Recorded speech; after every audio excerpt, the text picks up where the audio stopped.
let me get into something that's ridiculous with some Dol-Fans out there, and you got to stop already with this.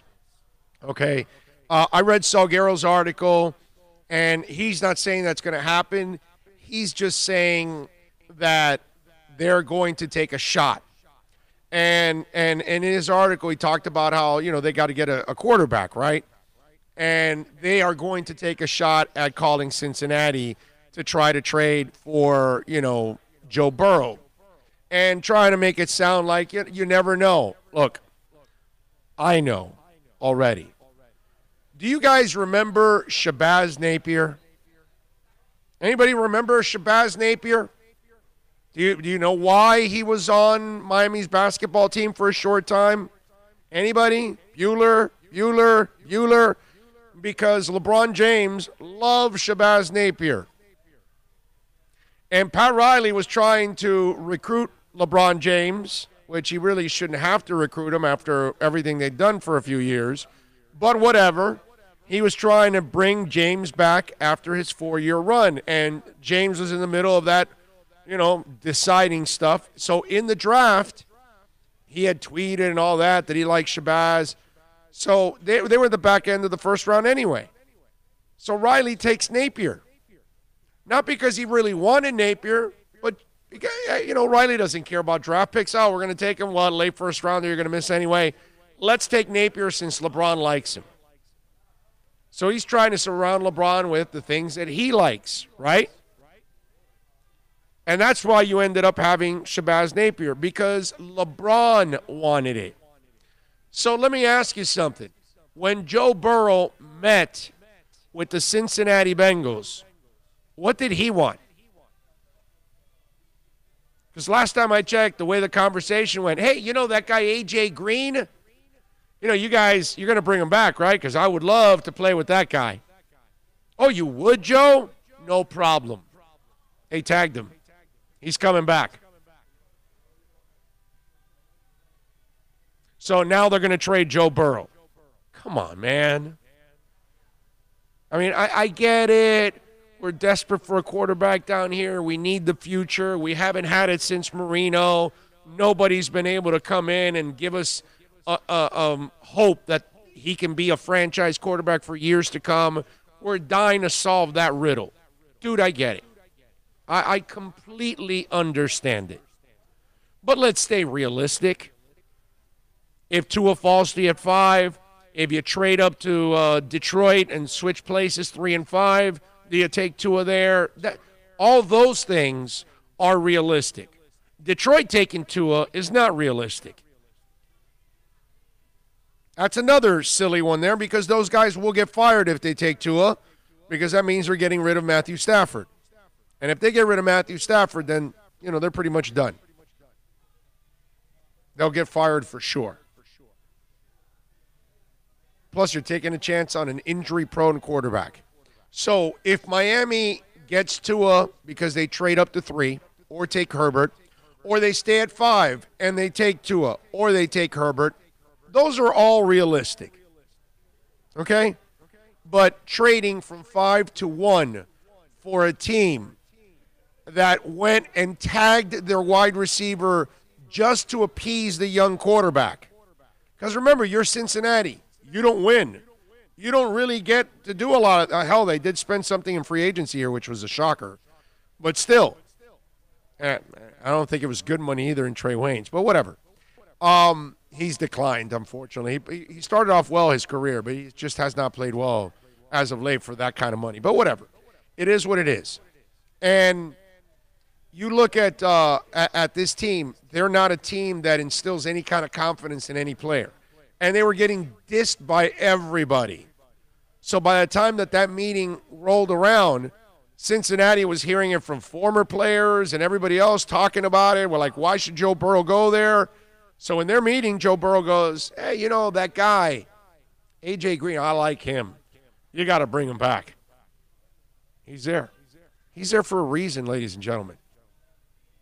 It's because Joe Burrow wants him. And they're going to take Joe Burrow because they're convinced that the Ohio kid, okay, the home state kid, is the answer for them.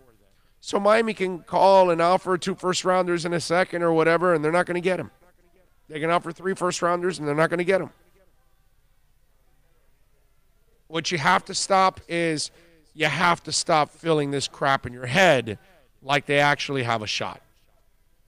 That's really what you have to do. Because every time I hear about this stupidity, oh, the Dolphins, maybe they can trade for Joe Burrow. No, man, not going to happen.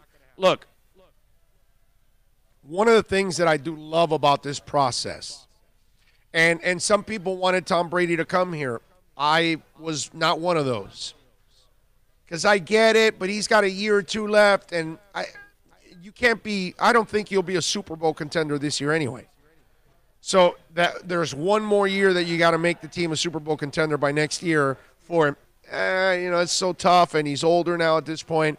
And who's to say that your line, which you still need to really develop it, is going to become great next year? Or this season, in other words, coming up. You don't know that yet. So all of that must be answered, and you're going to get a young left tackle. He's going to make some mistakes as he grows into the position. All of these things really weren't a good environment for Tom Brady to come in and take over.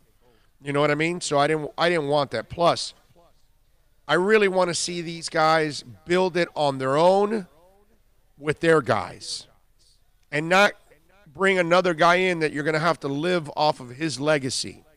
And if you would have brought Brady in, he would have gotten all the credit and all the blame, too. It all depends. Well, actually, no. He would have gotten all the credit for success. If he would have failed and gotten old on you, which it could happen this year to Tampa or next year to Tampa, Chris Greer would have gotten all the blame at that point. It would have been twofold. All the people that would have been really happy about Brady coming to Miami then would have been pissed at Chris Greer a year later that, he looked old. What a bad investment, all that. I want to see them find their young quarterback and develop their young quarterback. That way it's their identity, their guy, and more importantly for us as Dolphin fans, if you got Brady, okay, I get it. It's definitely a good addition. You're going to be a much better team, but for a year or two, and then you're in the same boat again. That's why it's imperative to get your guy and develop your guy, and let's have a new era. You know what I mean? We had the Greasy era. We had the Marino era. We need another one of those eras where we have, a quarterback that we can be really, really proud of, not some stopgap guy that we're filling in for a year or 2 or 4 or 5 or 7.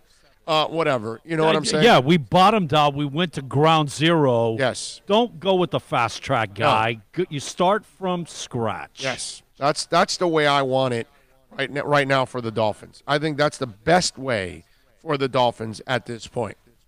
Because that to me, and the most satisfactory thing in the world is to watch what's going on. That you tear it all the way down. And tearing it all the way down, you won 5 games, which is amazing.